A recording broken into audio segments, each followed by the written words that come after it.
For centuries, leaders in the church have wrestled with the temptation to tie our identities to what we produce in ministry or who we are as pastors, rather than who we are in Christ. In this episode, I'm joined by Andrew Arndt. Andrew is a teaching pastor at New Life Church in Colorado Springs and the author of Streams in the Wasteland. Together, Andrew and I explore practices that help us experience refreshment for our souls as the Spirit strips away some of the inessentials and some of the distractions and grounds our identity in Jesus. Are you ready? Let's go.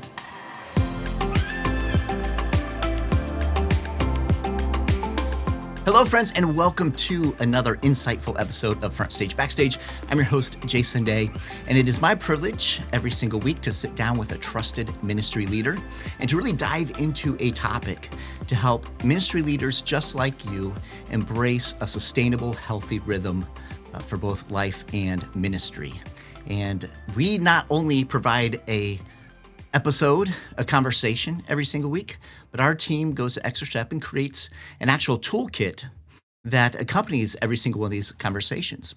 And these toolkits provide a lot of resources, including a ministry leader growth guide that you and your ministry team at your local church can go through with questions to reflect upon and really dig deeper into the conversation that we have. And you can find all of that at pastorserve.org/network. Now, if you're joining us on YouTube, give us a thumbs up and drop in the comments below your name, the name of your church. Our team loves to get to know our audience better. We'll be praying for you and for your ministry. And whether you're following us on YouTube or joining us on your favorite podcast platform, take a moment to subscribe or to follow so you do not miss out on any of these incredible conversations.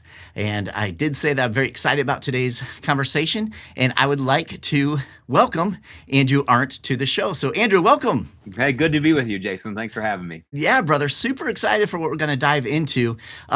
You, brother, have really, you just really have grasped and embraced, I guess I should say, just this idea of refreshment, your soul being refreshed as a pastor, as a ministry leader. And you've been sharing this in so many different ways, through your preaching, through your writing, just through conversations with other ministry leaders. And Andrew, as pastors, we know that there's this great temptation really to kind of tie our identity to what we might produce, right, in ministry. Mm-hmm. And that practice or that mindset can be very debilitating. It can actually at times work against what God desires to do in us, what God desires to do through us. And I'm curious, Andrew, what have you discovered about this temptation or this tendency in your own life in ministry? Well, I think the temptation is present for all of us. And I think until we identify it as a temptation, I think we'll always be conquered by it. And I think that our ministries will be less than God intends them to be. I think that we'll wind up being in a place where we're not serving God in our ministries, but we're serving our ministries because we're hoping to get something out of them, to fill up something that only God can give us. And to that extent, we become slaves to our ministries rather than servants of God in our ministries. And I know this because I've walked this path. Talked about it some in the recent book I just released, but I was a church planter in Denver, moved there when I was 28 years old to help a friend out, and really felt a strong call to go there and to do this thing. And it was amazing, and God blessed it. And I think, maybe it's just the occupational hazard of being a young person in ministry getting started, but I had so much of my identity wrapped up in what we were doing there. And I loved being the guy of that church, kind of the representative of that church. When the church was succeeding and doing really well, I felt a strong sense of well-being around that. When the church was not doing well, I felt great desolation around that, and really struggled to kind of find my own footing inside of it. I was very dictated and determined, I think, by the ebbs and the flows of that ministry. And it took a real sovereign act of God sort of interrupting. We had hoped I've talked about this, but we had hoped to be at that church for our entire lives. I wanted to retire at that place. And the Lord's plans are higher than our plans and better than our plans. And that wasn't in the cards. And having to let go of that ministry was a real identity crisis for me. I didn't really know. It really exposed how I didn't know who I was apart from it. And so I spent the next several years. We moved here from Denver to Colorado Springs. I took a role at New Life Church in 2017. And I spent the next several years really feeling like the Spirit was almost reducing me to the nakedness of my own soul with God, you know? Like, is God enough for you? Or is the only way that you can be happy by being a recognized ministry leader of this thing? You know what I mean? So Right. I think what I've discovered in this process of kind of like having all that stuff stripped away is that if you can reclaim the center of your life with God, that's the place where you have ballast. I think what it does is it frees you to be inside the ministries that God's called you to, in a way where you're not dictated and determined by them. It's not like a codependent relationship, you know. Like when I don't need a thing, I can really serve the thing. When I don't Right. need the ministry, I can really serve the ministry. When I don't need the platform that God has given me, then I can really use the platform in a way that is more about God and other people than it is about me. And I think that all of us as ministry leaders, we're going to have to come to that one way or another. We're either going to have to revision our spirituality inside the ministries that God has given us, or like me, you're going to have to come to a crisis or a crossroads where you're forced to let it go and lay it down. And if that comes, then I think the call is to discern what the Spirit's doing in it and to say yes to what the Spirit's doing. Right. That's good, Andrew. And so let me ask, how okay. If you don't hit that crossroads and you Mhm. don't hit that crisis, Mhm. then oftentimes in ministry, I mean, we're busy, we're doing a lot, we're trying to keep things moving, right? And Yeah. we may not necessarily come to that point where we Mhm. recognize that Yeah. things do need to be kind of stripped down, right? Yeah. So what would your as a brother, what would your advice, your recommendation be to someone who's not necessarily hitting those crossroads, Yeah. but they're caught up, like you said, because it's very easy for all of us in ministry to have our identity so related Yeah. to what we're doing. So what would you recommend? Well, I think you need to pay attention to the tells in your world. You know how, like, in the world of poker or gambling or whatever, somebody might have a tell, and you go, "Oh, okay, something's going on there." I think that there are tells that we all have, that let other people in our worlds, and if we live an examined life, will also let us know if we're not doing well. And one of them, I think, would be, I'm just thinking of a few off the top of my head. Like one of them would be if like your highs from being, like, let's say you're a preaching pastor, your highs from being on the platform are just so high. And then Monday, Tuesday, Wednesday, Thursday, you're really just kind of a bear until you Hmm. get back into the pulpit again. Like, you're not the same person in the pulpit as you are out of the pulpit. You got a problem on your hands. Like, Right. that might be a thing. Or another way that this manifests, I think, for ministry leaders is that we're so addicted to our ministries that we don't ever rest. And so we're working 80, 90 hours a week, and we're dishonoring the Sabbath. We've pulled our lives completely out of proportion. And it might be that we're achieving really great results with it too. It's amazing. Right. Ministry is flourishing, butts are in the seats, people are coming, the programs are doing well, the budget is growing, but our family has been pulled out of proportion, and our hidden life with God has basically evaporated. If that's you, if you're a workaholic in ministry, that might be a tell for you.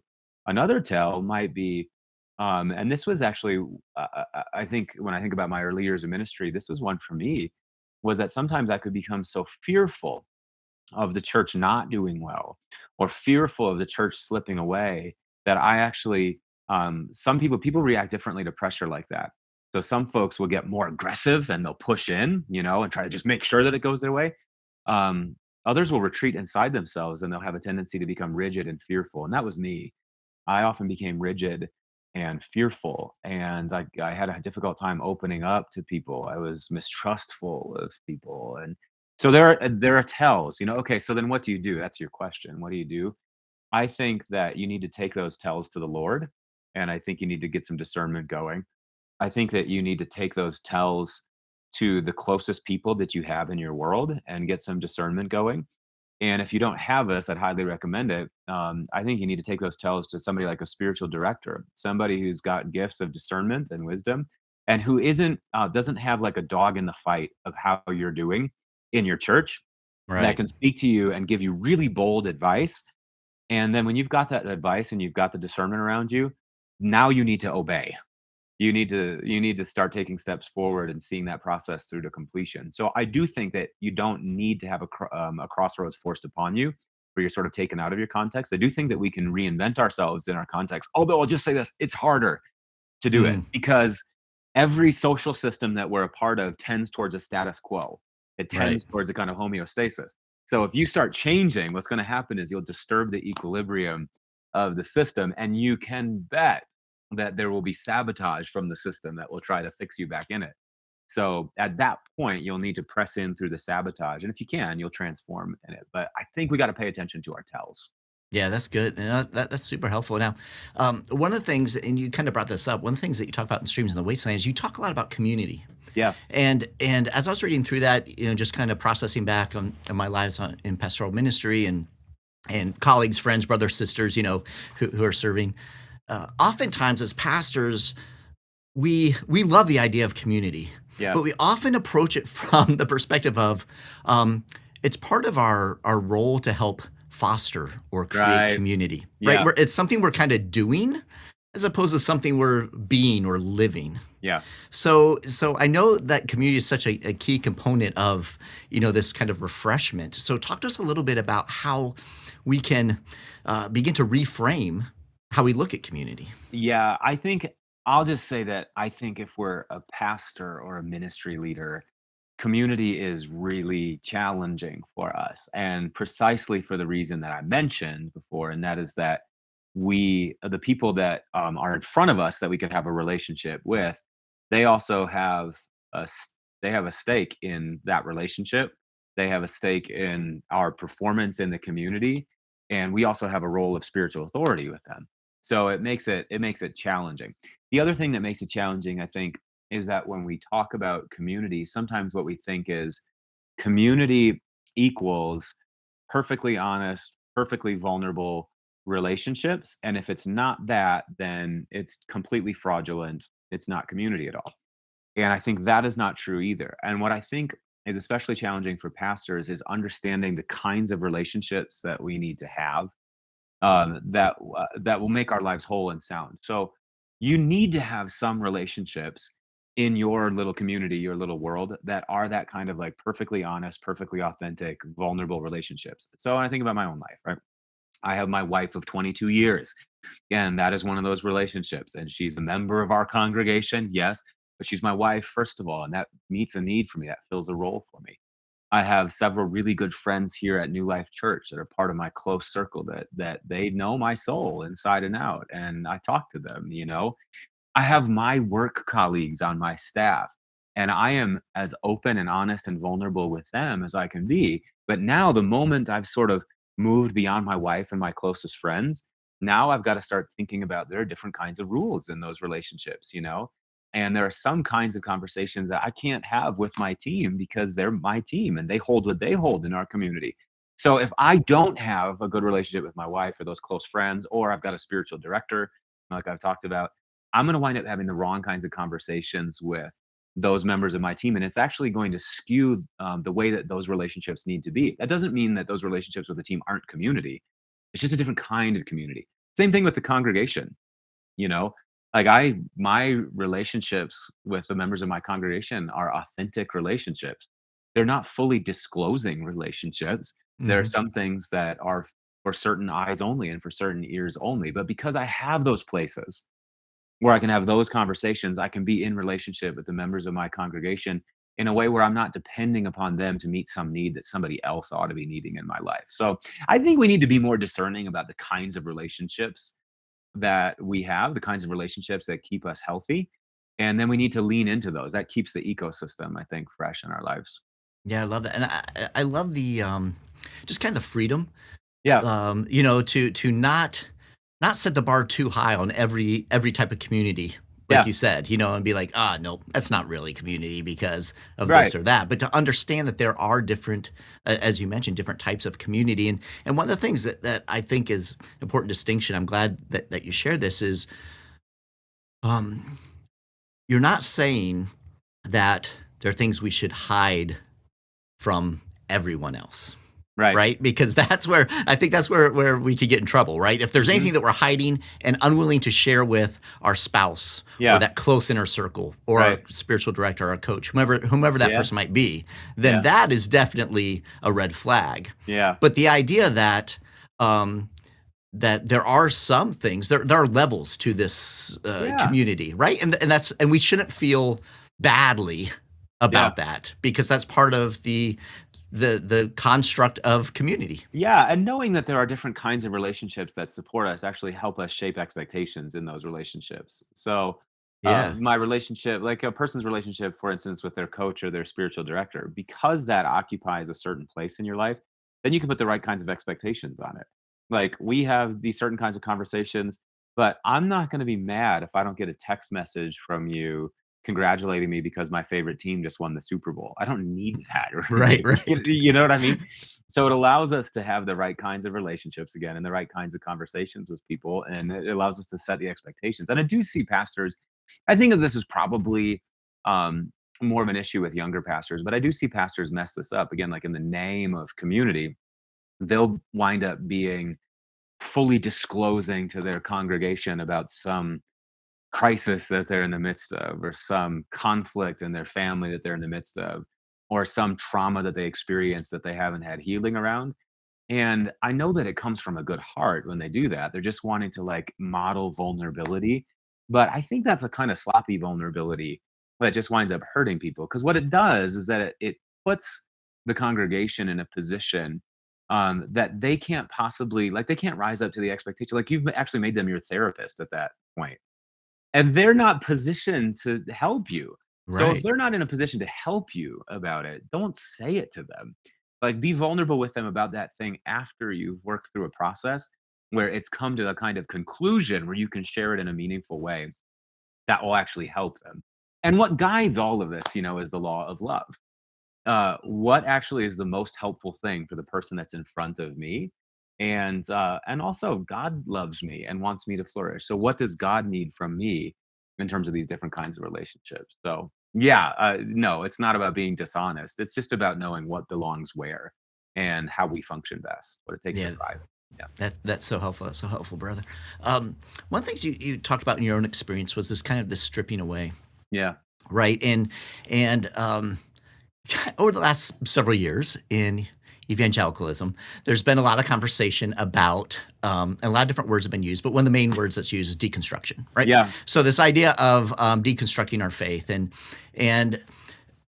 I would love to hear, Andrew, because it sounds like you went through a process. I don't want to put words in your mouth, but Mhm. like there was some deconstruction that you were working through from Yeah. things that you were thinking, things that you were doing in ministry, your identity piece and all of that. So Yeah. can you talk to us about kind of like how to approach some of these bigger questions that a lot of people have Mm. whenever they put Jesus up Mhm. against some of the things that the church is doing today, in Mhm. very, painting with very broad strokes, obviously, and Mhm. and wrestling with that, like, and just moving through that process. Can you help us kind of think through that? Yeah, I think what's helping, it's funny. That language of deconstruction is not language that I would have used really until the last several years. But when I look back over my journey as an adult Christian, so through the last 20 some odd years, I have been through many, many times. It wasn't just 5.5 years ago when we left Denver, but I've been through many times where who I thought I was and what I thought I believed, all of a sudden that started shaking and it started Right. falling apart. And I think what I've learned, I think what has always guided me, I'll just say this. What's always guided me through those seasons is the conviction that God is real, that God is good, that we know God in Jesus and Jesus is completely trustworthy. And no matter what's shaking around me, if I feel like the bottom has fallen out of my life, if it feels like I'm actually in a free fall, well, the bottom of reality is God and I'm going to fall into the arms of God. And the odds are really, really good that who I become on the other side of this falling apart, it's actually bigger and it's better. And I'll see God in a bigger way, in a better way because of what I've experienced. And again, if the story that we're given in the gospel is true, then we know that that must be true. Death and resurrection is kind of our thing. Like Jesus goes to the grave and comes back up again by the power of God. And we're told that in baptism, we die with Christ and we're raised with him. Our lives are hid with Christ in God. So we don't have anything to fear from the stripping of our identity. We don't have anything to fear from the loss of a job, the loss of a position, the loss of something that was really meaningful to us.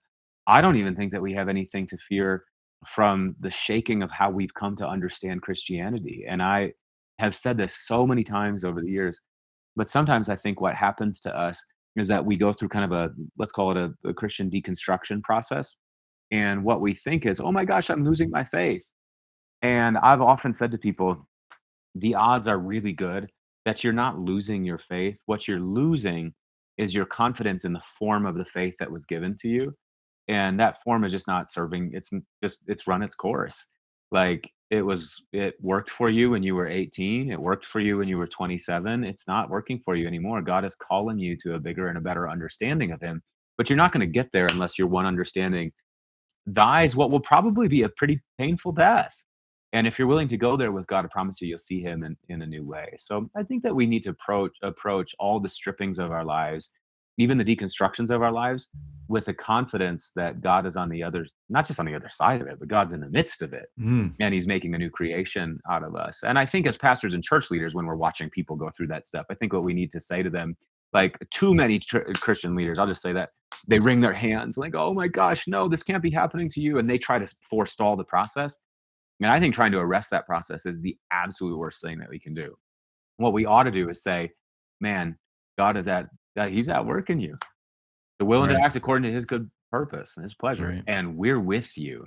So let me know how I can serve you as you're walking through this, and I think that makes those processes much more bearable and much more likely not to miscarry. Yeah. No, Yeah. that's good. That's really good, brother. One of the things in that you've shared in Streams in the Wasteland, through your kind of process, your crossroads, as you were really stripping things down, are some unique voices that helped you through this. Yeah. And they were, desert fathers and the desert mothers. Yeah. And as you reflect on that, well, let me say this: a lot of times, especially as ministry leaders, a lot of the things that we are looking at, we're doing, we tend to get caught up in this innovative mindset, right? Like Mhm. like we are trying to, because and it's, I think, with good heart, we are seeing the world change around us. So we're saying, okay, how do we lean in? How can we make a kingdom impact? Like what are the fresh things that are happening Mhm. around us that we can lean into? And yet, oftentimes, it's much more helpful and much more refreshing for ourselves Mhm. if we l- look backward, Yeah. right? And that was part of your experience. So, can you talk to us a little bit about, um, how that entered into your life, what that has done for your life, and how your life has changed, Yeah. and how your ministry has changed as a result? Yeah, I do think we live in a society that is so addicted to novelty, and we think the thing is not good unless it's brand new. And there's something in our faith, I think, that speaks to that. Behold, I'm doing a new thing, and Right. God Yeah. is the God who makes all things new. And yet there is a call inside the gospel. Like I think that God never changes. And I also think that human nature never really changes. And so even though we think that a lot of things are new, Ecclesiastes also says there's not actually anything new under the sun. And one of the scripture verses that I use to kind of frame out streams in the wasteland is Jeremiah 6:16. The people of God were lost. They were in a messy season. They had not been following the Lord. Their society was in chaos. And Jeremiah says, stand at the crossroads and look, ask where the ancient path is and walk in it, and you will find rest for your souls. And then of course what they say is, well, we're not going to do that. Like they refuse to go back. I think that one of the things that evangelical Christianity in particular is often guilty of is historical amnesia. We don't remember where we've come from and we neglect the voices of the past, and I think that that is very much to our detriment. And I grew up in a tradition, I'm born and raised Pentecostal, charismatic, non-denominational kind of Pentecostal world. And we just didn't have any voices in our lives that were really earlier than 1900. And I can remember at 18 years old 17 years old, my mom putting Richard Foster's The Celebration of Discipline in front of me. And I remember just devouring that. I was in a time of great spiritual awakening, and I read that book, and I remember being so floored not only by the vision that he presented, but by all of the voices from the past that he leveraged, and it created this like hunger and thirst in me to like go find wisdom that's scattered throughout church history, and so I have become fanatical about that. I read probably 3 or 4 old books for every one new book, because I think that ideas and forms of our spirituality that have stood the test of time are more likely to be a good match for our humanity, and novelty usually isn't. And so these desert fathers and mothers, I mean, they're 1700 years old, and these were people that saw that their society and the church around them were kind of crazy, and so they retreated into the wilderness, really to try to figure out how to be human in the way that Jesus calls us to be human, and they did it. And they, in a way, one scholar says that they actually re-evangelized not only the Roman Empire, but Christianity by virtue of their witness. And so they've recorded all these sayings and stories for us that are very much, in some ways, they're like the book of Proverbs. In another way, they're like little parables. But what they do is they help us see the way that God is calling us to live. So I've immersed myself in their writings for the past 5.5 years. And what I've found is that they've become like little guideposts for me. They've helped me identify the insanity of our culture. They've helped me identify how superficial church culture can be. And they've introduced me to a better way. So I do hope that people read Streams in the Wasteland. I also actually, the better hope is that they would go and they would read the Desert Fathers and Mothers. They're bizarre people. You have to separate the wheat from the chaff, but there's something that they do, like they kind of strange up Jesus for us, and they help us see the gospel with fresh eyes. So they're surprisingly relevant. I mean, I just sat in a lunch with one of the young pastors on our staff, and probably 2 or 3 times during the lunch, I quoted a desert father to him, and it's like really pithy advice. Like one of the quotes I gave today was Abba Poemen, who said, "Teach your mouth to say what's in your heart." And isn't that like one of the great Yeah. challenges of community? Yeah. How do we speak what's really inside of us? And part of the reason that we don't have intimacy with one another is that we don't know how to tell the truth about what's going on. And so we rely on sound bites, or we are afraid and we hide. But it takes a lot of spiritual maturity, and it actually creates spiritual maturity to tell the truth. So teach your mouth to say what's in your heart. So it's little things like that, I that love I've that. found to be really helpful in the quest to be human. Yeah, brother. I love that. And that does bring refreshment. I love the way um, when we look at those who've come before us, and in some of those principles, as you said, kind of withstood centuries, Yeah. regardless of what's going on in the world, right? And Yeah. all the changes happening in the world. Um, the refreshment that can come from that, Yeah. just the rest. We can Yes. rest in some of those things. There's Yes. something beautiful about that, especially in a world that seems to be pretty chaotic. We started this conversation talking about how we have a temptation as pastors to tie our identity to what Yeah. we're producing, Yeah. but kind of the flip side of that, Andrew, is um, that are in ministry, we all desire to see the beauty and transformation in the lives of those whom have been entrusted to us by God, Yeah. right? So we have this desire as shepherds, praying for the flourishing of our sheep to Yeah. see some results, to see some outcome. And ministry can be exhausting. Yeah. It can be demanding, as we know. That can even be disheartening because, we're pouring our lives into others, and we don't always see the outcome of our service. We Right. don't always see, some of the end results. We're doing some renovations on our house right now, and it's like you step into a room, you're getting ready to paint a room. You dip the paintbrush in the bucket. You get the Yeah. paint on there, you paint the room. An hour and a half later, or whatever, the room looks completely different, Right. right? But in ministry, it seems like there are times when it feels like we're painting with invisible paint. You know what I Right. mean? Like we're Right. doing the work, we're doing the ministry, we're serving, but we Right. can't always see those results. Yeah. So, Andrew, how have you found help, or what have you found that's been helpful um, as you live in and serve out of a place of refreshment, that helps, especially in these situations when we may not really see the results this Yeah. side of heaven, right? Well, I think what helps me is, again, it's that like um do you have a codependent relationship with your ministry, or could you live without it? And I think when you come to a place when you go, God, you're who they say with the psalmist, whom have I in heaven but you? And Mm, earth has nothing I desire besides you. My flesh and my heart may fail, but you're the strength of my heart, my portion forever.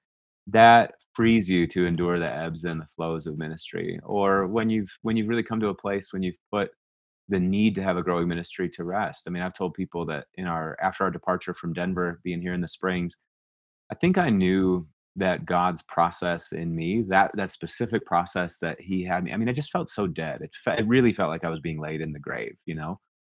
And I remember during those first couple years of being out here, I kept like concocting resurrection stories for myself. Like, how can I get back to doing what I was doing before? How can I get back to being that guy? I felt like the Spirit was just like, stop. Like, just be like where I've put you. Like, lay down in the grave, because the grave is a good long nap for you. And I got to the point genuinely where it was like, if I never get up out of this grave that I'm in, Jesus is with me in it. And Jesus is all the resurrection I could ever want. And when you get to that point, where it's like, my God and my all, whom have I in heaven but you? I think that's what I think really frees you. And so for me, I'm 41 now. I've been in ministry for going on 20 years. I've been through the stuff that I've been through. I think I endure the ebbs and flows of ministry much better. When things are going great, sweet. When they're not going great, I go, it's fine. It's fine. Just keep on trucking. Because what God calls us to is faithfulness and to rooting and planting ourselves in Christ Jesus. And the fruit is just a runoff of that. So what's my team I focus on? It's about the health of our church, and it'll flourish as long as we focus on health. That helps me a ton. The other thing I'll tell you, it just helps me a ton, is a sense of historical perspective. We are in American society in 2022. We are as instant and on demand as any society, more than any society that's ever lived. And that conditions us to think, look, if I start an initiative in November, it ought to have visible results by December, or this whole thing is just like a huge waste of time. And the church has been around for 2,000 years, and it's taken God a long time to do what He's done to bring us to this point. I don't think that God all of a sudden is getting hasty. I think we're still inside this long panorama of the work of God. And I remember a friend of mine years ago got invited to an ecumenical conversation at the Vatican, and I was asking him about it, and he said, the most bizarre thing, he said, you sit with some of these Catholic bishops and cardinals who have been, they're part of an institution that's 2,000 years old, an institution that has continuity for 2,000 years. They were saying things like, we really feel like if we make a couple changes here and there, that we could really start to see some results in the next 125 to 150 years. yeah. It's like, what? No, but we've got to like reach people this fall. And he said it was so jarring for him. And I have thought about that so much over the years, that are we okay with planting seeds that will never see bear fruit? Are we Mm, okay with tilling soil? Are we okay with laying foundations where we'll never actually see the building get built? My pastor, Pastor Brady Boyd here at New Life Church, he says, I love this. He says we're all interim pastors. I love yeah. that. So we're all working hard on just trying to leave the place a little bit better than we found it, and setting it up right for the next person. So those things help me, um, staying centered in God, and keeping a sense of historical perspective. That's That good. that that helps me amid the ebb and flow of ministry for sure. That's good. Yeah. Yeah, brother. This has been such a great conversation. There's so much from your own experience, so much from how God has worked in your life and is working through your life that you're so freely sharing with so many people. Your most recent book, Streams in the Wasteland, excellent book. Andrew, if people want to kind of connect with you, connect with more of your writings, those types of things, your ministry, what's the best way for them to do that? Yeah, you can head to andrewarndt.com. It's got a bunch of stuff there. I've got blogs going back a long way, lots of resources there. They can follow me on Twitter and Instagram at the Andrew Arndt. On Facebook, I'm Andrew Arndt. I write some from places like Missio Alliance and Mere Orthodoxy and the other journal. I'm in the midst of a doctoral program right now, so the next year of my life is really taken up with writing for that. So, and hoping to turn that into a book in a couple years. But so I'll be a little bit lighter on the interwebs over the next 12 months, is what I'm saying. But there's a lot of stuff out there. Understandable. If they Yeah. search for it, they'll find it. Yeah. Awesome, brother. And we'll be sure to have all of those links that Andrew mentioned at pastorserve.org/network in the toolkit for this episode. So if you guys are driving or running or whatever you're doing while you're listening to this, you can always come back to pastorserve.org/network and get all those details. Brother, it has been an absolute joy to hang out with you today. Love you, appreciate you. So thankful for your heart for God and your heart for the church. Thank you for all that you're contributing to the kingdom. The feeling is mutual. Thanks for having me on, Jason. Appreciate it. Awesome, brother. God bless you. You too. Now, before you go, I want to remind you of an incredible free resource that our team puts together every single week to help you and your team dig more deeply and maximize the conversation that we just had. This is the weekly toolkit that we provide. And we understand that it's one thing to listen or watch an episode, but it's something entirely different to actually take what you've heard, what you've watched, what you've seen, and apply it to your life and to your ministry. You see, FrontStage BackStage is more than just a podcast or YouTube show about ministry leadership. We are a complete resource to help train you and your entire ministry team as you seek to grow and develop in life and ministry. Every single week, we provide a weekly toolkit, which has all types of tools in it to help you do just that. Now, you can find this at pastorserve.org/network. That's pastorserve.org/network. And there you'll find all of our shows, all of our episodes, and all of our weekly toolkits. Now, inside the toolkit are several tools, including video links and audio links for you to share with your team. There are resource links about different resources and tools that were mentioned in the conversation, several other tools, but the greatest thing is the Ministry Leaders Growth Guide. Our team pulls key insights and concepts from every conversation with our amazing guests. And then we also create engaging questions for you and your team to consider and process, providing space for you to reflect on how that episode's topic relates to your unique context at your local church, in your ministry, and in your life. Now, you can use these questions in your regular staff meetings to guide your conversation as you invest in the growth of your ministry leaders.